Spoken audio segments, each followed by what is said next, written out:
folks? It's a beautiful day. The sun is out. Not much wind. We've got one more good day before all the yuckiness comes in with the rain and snow and, you know, all of that. But yesterday was a busy day. I got two birds on ice in the ice box, right? Snowbank. So, you know, we've got people that are worried about this event, that event. You know, anything from, you know, what's happening over there, right? Russia, Ukraine, the world. Has Putin gone mad? We can speculate, right? We really don't know. We shouldn't spend that much time thinking about it. We should think about it, come up with our own conclusion, right? But we shouldn't worry about it too much because we can't do anything about it, right? On our end. So there's threat of nuclear, there's threat of biologic, there's threat of World War III, you know, all of that, right? The real threat is a whole lot closer to home for a lot of us. The real threat is if you don't have food and you are unable to get food, that threat is going hungry. Hungry, right? Going hungry isn't fun, folks. You know, the 5 basic needs, right? Food, water, shelter, clothing, safety. I don't know, I've only had 1 cup of coffee. Let's stick with food, water, and shelter. Do you have your food? Do you have food either up on a shelf tucked away somewhere, or do you have food walking around in your yard? Do you know how to keep that food safe? How long will that food last you? You know, it used to be not so long ago in the perfect world that if a storm came through, you had 3 days worth of food and water inside your house, right? I think those days are gone, folks. Those days are gone. There's a lot of threats out there, folks. We need to prepare. We need to prepare what may be coming down the road. Just the food prices and the gas prices and the prices right straight across the board is getting pretty rough, folks. Now, I've got to go into town today, and I've got to pay a bill that they won't let me pay online. It's just one of those things. So while I'm in town, I'm gonna, you know, pick up some grain, pick up some shavings. Maybe I'll stop into that store, that grocery store that I like to stop in, check out the prices, check out the shelves. We'll see. We'll see. But while I'm out, I like to do everything all at once. So food, water. Do you have water? If the water stops running, do you know how to get your water? Do you know how to make sure your water is safe to drink? How much water do you think a person should have on hand? Right? Now, in case of an emergency, they say, what, 3 days worth of water? Now, you know that's drinking and cooking and cleaning, right? So that's a lot of water per person. Water takes up a lot of space. water is awful heavy. So storing water is a good idea if you have the space. You're going to have to know where you can get safe water. You're going to have to know how to make it safer to drink. Shelter. Got to have a roof overhead, folks, of some sort. Preferably a building, right? It's safer. For right now, it's safer. Probably warmer or cooler, depends on what climate you're in. Shelter could be maybe even a wooden structure out in the woods that you made. You know, bushcraft style. It could be a tarp lean-to. Just something to get out of the rain and the elements if you need to, right? Or into the shade if it's hot. Food, water, and shelter. Is your shelter safe? Now, if you're a bushcrafter and you go out in the woods and you make yourself a shelter or a lean-to or whatever, it's got to be safe, right? Because if you build a fire is something else you're going to need to learn too. But if you build a fire to stay warm at night, especially this time of year here in Maine, you're going to have to make sure the fire is close enough to you to keep you warm, but far enough away so you're not going to catch anything on fire like your structure or yourself, right? Food, water, and shelter. So important, so important. And with each of those comes safety, right? Food safety, water safety, shelter safety. Now, we've touched on this before. Safety means different things to different people, right? You could have a bat next to your door, so if somebody comes in, you can get the bat and you can beat them, right? Just whomp them over the head. What if they take that bat from you while you're swinging the first swing? They're going to beat you with it. It could be something that goes bang, right? It could be anything, folks. But you're going to have to figure that out. Because if things really got bad, and I hope they don't, but if things really got bad, food, water, and shelter is going to be very, very vital to your survival.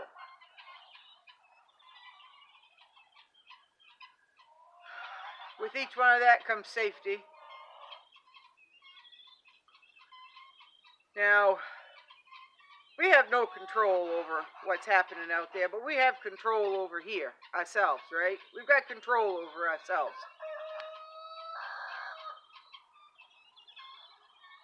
Anything could happen at any time in the perfect world. Anything can happen at any time. But right now, in this world we're living in, but who knows what's going to happen? The media wants us to think this way and that way. You know, that whole agenda thing, right? That whole agenda thing. People are looking for everybody else to blame. Well, in this country, there's a lot of finger pointing over there. Gas prices are going up. Blame Russia. Can't get fertilizer. Blame Russia. Can't do this, can't do that. Blame Russia. Well, no, folks. Now, you know, granted, you know, I'm going to have to spell it out, I think. RUSSIA, fan. I'm not a fan. But I'm also not a fan of AMERICA anymore. I live here. we're destroying ourselves. And then we're trying to blame somebody else for our problems. No, we created our problems. We are still creating our problems. We are in debt. I will never see a financial recovery in my lifetime here in the United States. I will never see it. So I'm doing for myself. It's been a long time working really hard, folks, to build what I have here. And in the beginning, I did it just because I wanted to live a very simple lifestyle. Well, nothing's ever simple, folks. It may be simple in principle, but it's not simple in living it. It's a lot of hard work. And those days that you wake up and you just don't feel like tending to the birds or lugging wood, or you just don't want to do that day. But you've got to get up. You've got to motivate yourself to do that, because those birds depend on you. That wood stove depends on you to keep it fed as well, right? Which in turn helps you. Same with the birds. Feed and water the birds, making sure they're healthy and safe, helps you. It's not easy work. I did not build this homestead in a day, folks. I did not. It's been a long time. Just to get where I'm at right now, it's been a long time coming. So if you think that when times get hard that you're just gonna start living like hippie chick here, when you've never done it,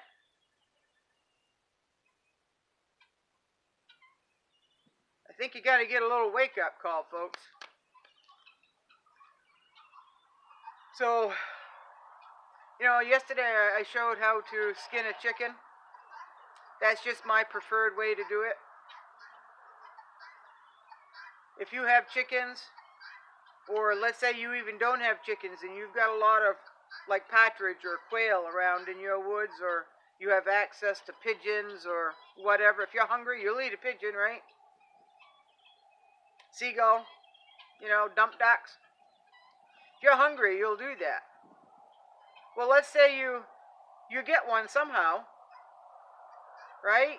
Let's say you just got one somehow, and you've ended its life, but now you have to prepare it. There's a lot of ways you can do that, folks. And a book isn't really going to... It's going to tell you how to do it. It might go step by step, but nothing beats hands-on. Hands-on. So you're going to have to know how to take care of that. How to clean it. How are you going to clean it? Even if you did get to the point where, a year or so ago, my cousin Shay was walking the camp road here, and she flushed a partridge, or two partridge. And the partridge flew into the fence, and it was determined. I know, because my guinea do the same thing here. They can see through the fence. They think they should be able to go through it, but they're determined to go through it, and they don't know why they can't. So that thing was just stuck right there. So she went over and she picked the partridge up and let it go. She got it unstuck. Now, unless you can catch a partridge by hand, one way or the other, or another bird, you're going to have to learn some skills, folks. You're going to have to learn some skills. It can't be, I'll just go out and I'll grab a partridge, by my hands and wring its neck. I guess that's the way a lot of people do it. Wring its neck. Pluck it. Skin it. However you want to do that. You've got to make sure it's cleaned out. Make sure to stay away from those oil glands in the vent, right? You're going to have to learn how to do this, folks. And taking a life is not pleasant, just with an animal. If you're going after that partridge and somebody else is going after that partridge and they were determined that they were going to knock you out of the competition and they come after you, or maybe you caught the partridge and maybe they want to take the partridge from you. Well, you had to feed your family. They had to feed their family. And maybe they didn't want to split that partridge. Half for your family and half for their family. Maybe they just wanted to take it and they were going to hurt you to do it. Comes down to you or them. You're going to have to make choices. Do something you never thought you would have to do. Because when it comes right down to it, folks, you don't know. You say, I will never skin a chicken, pluck a chicken, kill a chicken. I will never end another person's life. Well, you don't know that, folks, until you get to that point in life where it's either you or them. Most of us will buck up and do what we have to do. But you got to remember, they're just as determined, right? So it's important to stay in shape, folks. Go for a walk every day. Even walking. You know, and once you get so you can walk a few miles a day, and I'm not saying 10 or 20, I'm just saying maybe a mile once or twice a day. Start out strolling, nothing that's going to exert you too much, and then build up until you stop huffing and puffing, and until your muscles aren't lame anymore. Because it's in that world right now, folks, where we don't put much motion out there unless we seek that motion out. Because a lot of us had very soft jobs where it didn't take much energy to do the job. Maybe it's just a desk job. Okay? You're thinking your mind is going, you're strengthening your mind, but what about the rest of your body? So you might have to start out that slow, folks. And when you get up, so where you're not lame anymore, and you're not laboring, and you feel you can go 2 miles. Go those 2 miles. Let's say you work your way up to 2 miles a day. Now you start doing something different. Maybe you grab a 1 pound or a 2 pound bag of rice in each hand, then you're walking with them. Maybe you're putting a backpack on and putting a couple of liters of water in that backpack, just to get you strengthening up, just to get you out, get everything moving, get everything limbering up. Now here, my lifestyle, it's very busy. It's a lot of strenuous, heavy lifting. I'm on the go constantly. So I'm in pretty good shape for as big as I am. I'm in pretty good shape. But a lot of folks aren't. And if something happened like over in Ukraine where they had to walk, I think it was, 40 miles? 40 miles? Could you walk 40 miles to safety? Could you do that right now? Do you have the shoes to do that with? Do you have the water to do that with? Do you have the means of getting water on that journey? Is it going to be hot? Is it going to be cold? Maybe it's not going to be 40 miles. Maybe it's only 10. Maybe it's not even that. But if there's some sort of natural disaster and you're having to go on foot, I bet it's longer than 10 miles, right? So there's my thought for today. I'm dreading the town trip. We'll see how that goes. Y'all have a good day. Thank you.